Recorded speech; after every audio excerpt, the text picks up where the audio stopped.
नमस्कार दोस्तों, स्वागत है आप सभी का मेरे YouTube चैनल में।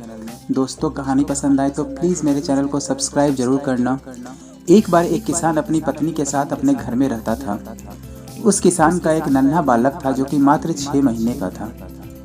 वह बालक अपने माता पिता के साथ रहता था, लेकिन उसके घर में किसान ने एक नेवला पाल रखा था। वह नेवला भी उस बच्चे के साथ घुला मिला हुआ था और किसान उसकी पत्नी भी नेवला को बहुत प्यार करती थी। सब लोग खुशी से उस घर में रहते थे, लेकिन नेवला के कारण उसकी बच्चे की माँ को हमेशा यह फिक्र रहती थी कि कहीं यह नेवला मेरे बच्चे को कभी काट न ले। वैसे तो वह जानती थी कि नेवला बहुत ही बुद्धिमान है और आज्ञाकारी पालतू पशु है, लेकिन उसके बावजूद भी उसके मन में यह चिंता हमेशा रहती थी। उसने किसान से इस बारे में कई बार बात भी की, लेकिन किसान ने उसे आश्वस्त किया कि यह नेवला बहुत ही समझदार है और मेरा पालतू है, आज्ञाकारी है, तुम इसके तरफ से निश्चिंत रहो। लेकिन किसान की पत्नी के मन से यह भय कभी नहीं जाता था। वह कभी भी नेवला को अपने आँख से अपने बच्चे के साथ अकेले नहीं छोड़ने देती थी। एक बार की बात है जब किसान को अपने खेत जोतने के लिए अपना हल लेकर के जाना पड़ा। घर में कोई नहीं था, सिर्फ उसकी पत्नी थी। वह नेवला था और छोटा सा नन्हा बालक था 6 महीने का, जो कि फर्श पर सो रहा था।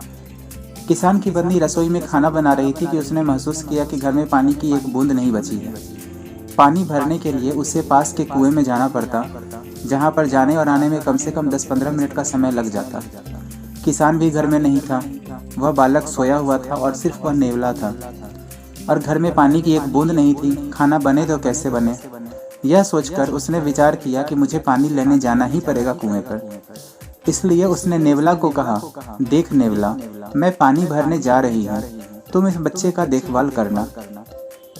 नेवला पालतू पशु था, वह अपनी मालकिन की बात समझता था। उसने आश्वस्त होकर के कहा कि आप जाइए। नेवला ने अपने इशारे में अपने मालकिन को आश्वस्त कर दिया था।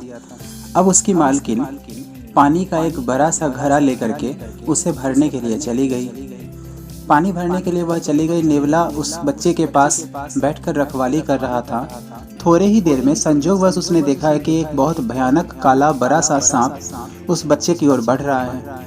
वह बच्चा फर्श पर सोया हुआ था। नेवला को आशंका हुई कि कहीं यह सांप उसे डस न ले, इसलिए वह सांप के ऊपर टूट पड़ा। सांप और नेवला में बहुत भयानक लड़ाई हुई।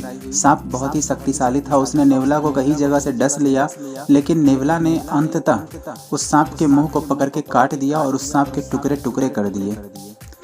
नेवला ने उस सांप के टुकड़े टुकड़े कर दिए, लेकिन नेवला के शरीर पे, उसके होठों पर, दांत पर, उसके पूंछ वगैरह सब जगह पर खून लग गया था सांप का। अब वह चिंतित था उस बच्चे को लेकर के। वह दौड़ करके दरवाजे पर आ गया और दरवाजे पर खड़ा होकर अपनी मालकिन का प्रतीक्षा करने लगा, ताकि मालकिन जल्दी से आए और बच्चे को उठाकर बिस्तर पर रख दे। उसकी मालकिन जो पानी भरने के लिए गई थी, अपने बच्चे को लेकर बहुत चिंतित थी कि नेवला के भरोसे वह उस बच्चे को छोड़कर आई है। वह जल्दी से पानी से भरा हुआ घड़ा अपने साथ लेकर के आई और उसने दरवाजे पर देखा उस नेवला को, जिसके होंठ में, मुंह में, दांत में हर जगह खून लगा हुआ था। उसकी मालकिन को यकीन हो गया कि जो उसका आशंका था, जो उसके मन में डर था, वह सही था। उसे विश्वास हो गया कि नेवला ने बच्चे को अकेले देखकर उसे काट लिया है और उसे मार दिया है। यह सोचकर मालकिन बिना कुछ सोचे समझे रोने और बिलखने लगी, और वह जैसे ही दौड़कर नेवले के पास पहुंची, उसने पानी से भरा हुआ वह बड़ा सा घड़ा नेवले के ऊपर दे मारा। नेवला उस पानी से भरे हुए घड़े के नीचे दबकर पिस्ता हो गया और वहीं पर दम तोड़ दिया। वैसे भी वह सांप से लड़ने के कारण काफी थक चुका था। अब मालकिन जो थी वह दौड़ करके घर के अंदर आई। घर के अंदर जब वह आई तो उसने देखा कि उसका बच्चा, वह 6 महीने का बच्चा, बहुत ही आराम से फर्श पर सोया हुआ है और उससे थोड़ी ही दूरी पर एक बहुत भयानक मोटा काला सांप मरा पड़ा है, जिसके टुकड़े टुकड़े हो चुके हैं और उसका पूरा खून उस जगह पर लगा हुआ है। उस मालकिन को यकीन हो गया था कि उस नेवला ने उस बच्चे को नहीं बल्कि उस सांप को मारा था, और उसे अपनी गलती पर पश्चाताप होने लगा। वह दौड़ करके घर के बाहर उस नेवला के पास पहुंची, लेकिन यह क्या, पानी से भरे हुए घड़े के कारण वह नेवला मर चुका था। उसकी चोट वह बर्दाश्त नहीं कर सका था और उसके नीचे आकर पिस्ता होकर वह जानवर मर गया था। अब किसान की पत्नी ने अपना सर पकड़ लिया, छाती पीटकर वह रोने लगी। निवले को उठाकर अपनी गोद में वह तड़पने बिलखने लगी, लेकिन अब कुछ नहीं हो सकता था। इतनी ही देर में वह किसान भी आ गया। उसने भी जब यह सारा मांजरा देखा तो वह भी समझ गया। उसने भी अपनी पत्नी को बहुत सुनाया कि तुमने यह क्या अनर्थ कर डाला, लेकिन अब कुछ नहीं हो सकता था। निवला मर चुका था। उसकी स्वामी भक्ति, उसकी वफादारी के बदले उसे यह परिणाम मिला था।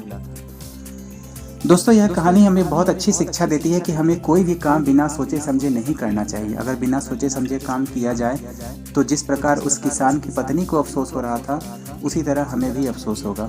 इसीलिए तुरंत में बिना सही गलत का फैसला किए सामने वाले को गलत मान लेना, उसे गलत समझ लेना, अपने रिश्तों में खटास ले आना, यह गलत चीज़ है। आपको हमेशा सोच समझकर हर चीज़ का विचार करके उसके बाद ही फैसला लेना चाहिए कि क्या सही है क्या गलत है, और किसी से इतनी जल्दी मुंह नहीं मोड़ना चाहिए।